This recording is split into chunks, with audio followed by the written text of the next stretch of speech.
Et bonjour et bienvenue sur EasyTFT sur le patch 13.4. Petit patch avec quelques changements. La méta qui n'a pas beaucoup bougé, mais le 6 visionnaire et le 6 sorcier qui ont été buff. Donc ça rend quelques compos viables. Et le 8 sorcier qui a disparu aussi. RIP le 8 sorcier. Alors, dans les compos S tier, on va jouer à peu près toutes les games. On retrouve Smish, Embuscade, Corki Scrap, Caitlyn Enforcer. Dans les autres compos assez fortes, Fast Level 8, on a le blanc, les 6 sorciers maintenant. 6 sorciers émissaires ou 4 sorciers émissaires si vous n'avez pas de spat. Académie, ça reste toujours ok. Ça va être dur de top 1 mais ça reste ok. Urgot avec l'augmente Unleash the Beast, toujours une bête féroce. Twitch a perdu un peu en... il s'est fait nerf, hein. Il s'est fait nerf la spat plus Twitch nerf, donc il va être un peu moins fort. Zeri qui prend un léger buff sur le Scar et sur le Vander. Donc si vous avez une spat Firelight, ça reste très très fort. Donc Renata, le retour de Renata grâce au buff des 6 visionnaires. Si vous avez une spat visionnaire, ça va être très très fort. Sans la spat, ça peut être plus complexe, mais vous pouvez réussir à jouer un 6 visionnaire assez facilement. Et en faisant plein de 3 stars, ça peut être très bien. D'ailleurs, le buff de Morgana qui va aussi buff la coupe. Enfin bon, toujours possible à jouer les Quick Striker, Reroll, Nocturne si vous avez l'artefact, Rebelle si vous pouvez aller level 9 et trouver une Jinx facilement, ça peut être une très bonne compo. Nami Reroll émissaire, plutôt ok. Tristana Reroll, c'est dans certains spots ok si vous avez une Tristana assez rapidement qui peut stack. Silco, malheureusement dans les 4 cosses c'est un peu le moins fort ATM. Et enfin, famille, ne jouez pas famille.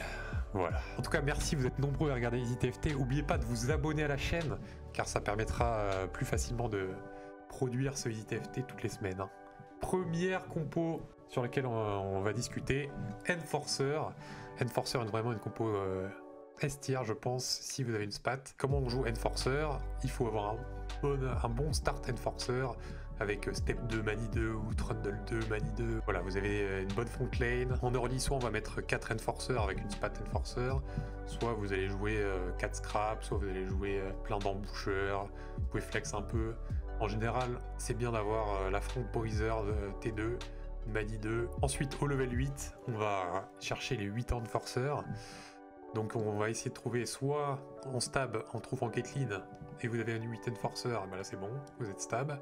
Soit vous trouvez pas Caitlyn et dans ce cas il faut trouver au moins un 2 ou en BSA 2 et tout le reste de star. Donc Loris, important quand même de l'avoir 2, Steb important. Si vous êtes en 6 Enforcer évidemment vous pouvez pendant un certain temps enlever Camille pour mettre soit un Rumble, soit une Elise. Si vous avez Rumble, vous pouvez faire un Rumble Enforcer aussi, ça va être très fort pour le late game. Enfin bon, les 6 cost évidemment, ça reste très très fort, mais bon, normalement, stage 4 vous n'avez pas de 6 cost. Et enfin, level 9, vous rajoutez, comme je disais, un 6 cost, un Rumble, une Elise 2, une Sevika 2, qui peut prendre une Spat Enforcer. Là, ça sera plutôt pas mal. Pour ce qui est des gears, donc on aime bien les IE en général dans cette compo. On aime bien que les persos crit. On prépare le gear pour Caitlyn, donc on fait IE Blast Whisper, GS, Heaven Shroud qui va être très bien pour utiliser des composants défensifs qui servent à rien en général. On a besoin de beaucoup de BF, les BT, les Sterak, les Edge of Night sur Vi, sur Ambessa, ça va être très fort. Lentil, Timorello ou Red Buff sur un TF, c'est toujours bien. Si vous avez plein d'items AP, vous pouvez jouer des items AP sur TF. Ça reste ok aussi en transi pour le mid-game, pour aller level 9 et trouver Caitlyn. Donc si vous arrivez à level 9 et vous avez Caitlyn 2, en général c'est au moins top 2, voire assez souvent top 1. Voilà, donc c'est vraiment très fort comme compo. Donc les conditions pour jouer ça, donc soit vous avez un early Enforcer standard avec Mani Steb, soit vous avez une Spat Enforcer. En général on préfère des items AD, une IE, une BT, voilà des items comme ça va être très bien pour jouer ça. Donc on va jouer Strongboard, essayer de win streak, aller fast level 8 et de rentrer le 8 Enforcer si vous avez la chance d'avoir Caitlyn. Au cas où, prenez toutes les buffs possibles, très important. Pour les anomalies, soit on prend de la tankiness sur Vi.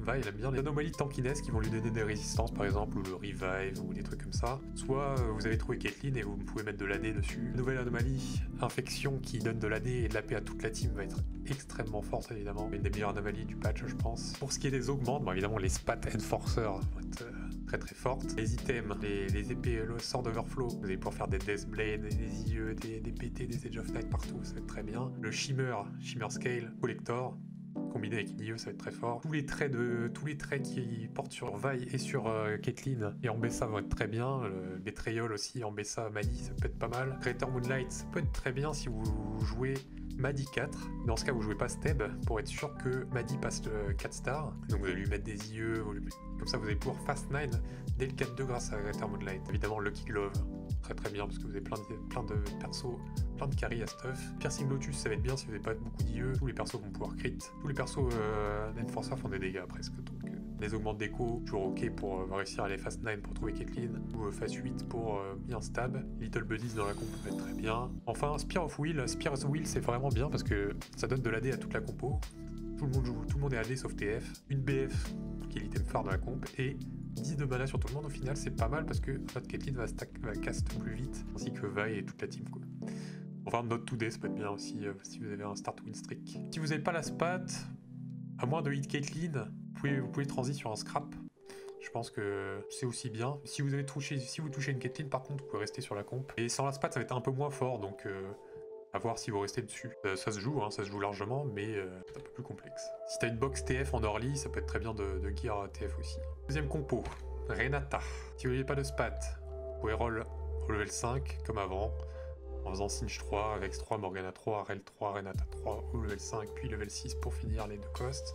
Si vous avez une spat visionnaire, vous pouvez être level 6 en 6 visionnaires 2 sentinelles, ça peut être assez strong. Vous pouvez slow roll Rel 3, Renata 3, essayer de faire Morgana ou Vex 3, toujours pareil Singe 3 si possible. Pour jouer cette compo, en général, vous allez avoir une augmente de reroll, genre Starry Night ou Shop Glitch, des trucs comme ça. Si vous avez des spats, ce qui va être bien, c'est d'aller push level 8 et de rentrer 4 sentinelles 8 visionnaires. Une fois que vous êtes level 8, vous allez roll Ilao 2, vous allez roll Murdinger 2. Ou si vous êtes dans un spot, vous pouvez les 9 et chercher des 6 costs. Et trouver un Malzar aussi qui peut être votre wincon en late game. Si vous avez une spat sentinelle, vous pouvez aussi jouer 6 sentinelles, 4 visionnaires, ça reste très bien aussi. Voire 4 sentinelles, 6 visionnaires si vous trouvez un Malzar. On aime bien quand même avoir Irelia, Eloy, plus Vex pour avoir le rebelle. C'est compliqué de ne pas jouer 6 sentinelles quand vous avez une spat. Donc les conditions pour jouer cette compo, un early sentinelle plus des Renata, des items AP, et on augmente soit Starry Night, soit Shopping Glitch, je crois que ça s'appelle, pour bien reroll, soit une spat visionnaire qui va vous permettre de faire le 6 visionnaire qui a été bien buff. Pour les items, bon, Shojin Archange, Nashortus sur Renata, le Shred et l'Antil sur Vex ou Morgana. Morgana 3 qui a pris un bon buff, donc pas hésiter à la mettre en carry. Elle vient vite, en early aussi, ça peut être un bon holder en attendant Renata 3. Pour les items tank, on veut Necron Guard, Rédemption, vraiment très important, Rédemption dans la compo. Après Diclo ou Bramble, vous pouvez faire une Ionic aussi. Pour ce qui est des anomalies, alors il y a une nouvelle anomalie qui est pas mal, c'est Titan of Teamwork, qui va donner réduction de damage en fonction du nombre de 3 stars sur votre board. Enfin, le nombre d'étoiles sur votre board. Ça peut vite donner beaucoup de réduction de damage sur votre siege ou votre aile. Donc ça peut être très fort. Sinon, on prend une anomalie qui donne de l'AP sur Renata ou l'amplification de damage. Pour ce qui est des augmentes, bon, comme je disais, Starry Night, Shop Glitch, très fort pour pouvoir reroll tous 3 stars. Mana Flow, ça va être très bien pour cast très souvent.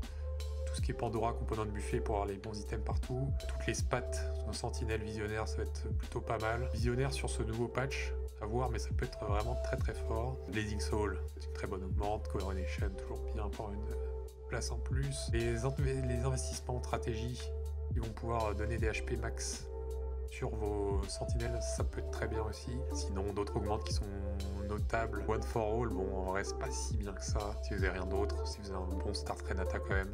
Pourquoi pas le Radiant Réfractor qui va donner Archange Radiant, très fort. QSS Renata, ça peut être un très bon item. De 1, évidemment, l'anti-CC, sympa. De 2, ça donne de l'attaque speed, ça remplace bien la Nashor. Et en plus, ça permet de virer le gant qu'on déteste dans la compo et Cloak, c'est pas non plus très bien dans la comp. Donc QSS, très bien.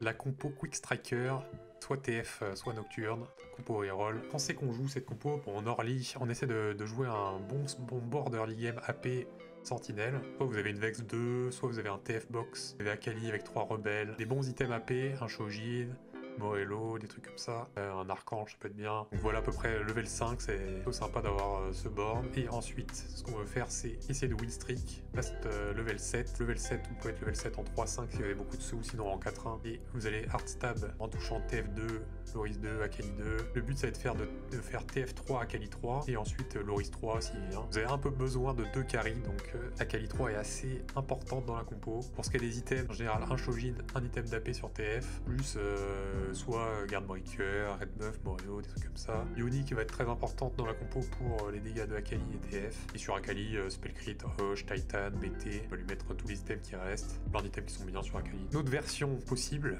c'est évidemment Nocturne Range. Si vous avez un item range sur Nocturne, si vous avez des forges, par exemple Living Forge qui va être très très fort, avec un Sniper Focus et RFC, vous allez roll level 6, vous allez mettre 4 sentinelles ou 4 Quick Strikers si vous avez en ça. IE mandatory, IE très importante, plus item range, plus QSS ou Hoge, ou alors un deuxième item range évidemment. Si vous combinez des items range, c'est encore mieux. Une fois que vous avez tous 3, vous allez level 8 et vous mettez 4 Quick Strikers, 4 sentinelles. Vous pouvez mettre des red buffs sur TF. Vous pouvez aussi finir de roll au 7 si vous avez beaucoup d'HP et beaucoup de Nocturne. Pas très grave d'aller au 7 pour ajouter un Twisted Fate ou une Ambessa qui va ajouter quelques dégâts. Ça peut être pratique. Voilà donc pour l'autre version de Quick Striker Sentinelle. Donc quand c'est qu'on joue Quick Striker Sentinelle, donc soit un start AP Sentinelle Snowball, soit un item range sur Nocturne, à peu près les deux conditions. Pour les anomalies, soit vous prenez de l'AP des dégâts sur TF si vous jouez la version TF Akali, soit de l'AD sur Nocturne si vous jouez la version Nocturne. Voilà à peu près pour Quick Striker. Pour ce qui est des augmentes, donc Living Forge, ça va être broken pour jouer la version Nocturne. Latent Forge aussi, ça va être bien. Max Cap qui permet d'avoir plein de sous, une faune au level 7, donc vous pouvez faire le 4 Quick Striker, 4 sentinelles et faire tout 3 stars. Ça permet d'assurer presque le top 4 parce que vous allez pouvoir, au moment où vous prenez l'augmente pour le down, normalement vous avez encore beaucoup d'HP, donc normalement c'est plutôt bien. Anger Issue, je crois que c'est vraiment bien. Vous pouvez faire 3 Ginzu sur Nocturne, 3 Ginzu sur Akali, Ginzu sur Ambessa ou Loris. La Spat Quick Striker va vous permettre au level 7 de rentrer le 4-4. Quoi d'autre qui est plutôt pas mal, Piercing Lotus, bon, ça peut être toujours bien. Adrenaline Burst, l'augmente des Quick Strike, c'est plutôt bien. Pandora, qui permet de reroll plus facilement TF3, Loris 3, ou Nocturne 3, Akali 3, Red 3, des trucs comme ça. Augmente de roll, donc Too Much Value, peut être pas mal, parce que vous allez avoir 4 de cost, Rel, Leona, Akali, Nocturne. Donc Distance Pal qui peut être bien avec Nocturne plus TF. Augmente d'écho, ça peut être ok, les augmentes d'écho de Winstreak, du genre Epoch ou Slamine. Les Bulky Buddy, c'est pas mal. Les HP sur les sentinelles. Epita, ça va être bien sur les 3 stars. Blazing Soul si vous jouez version TF Akali, c'est ok. Et enfin, l'aventure, si vous avez un Nocturne ou une Akali, vous allez pouvoir jouer la version Nocturne Akali Sentinelle, c'est plutôt bien. Le cache va être plutôt pas mal parce que ça va donner des items Horn. On peut à peu près jouer tous les items Horn dans cette compo, donc ça va. Phone c'est bien, les items Radiant c'est bien. Plutôt sympa si vous avez Akali Nocturne ou Akali RL ou Nocturne Leona ou des trucs comme ça va être plutôt sympathique. Voilà pour Quick Striker Sentinelle. Deux versions assez sympathiques. Et voilà pour le Easy TFT de la semaine. On se retrouve vendredi prochain avec une update de la méta. À bientôt!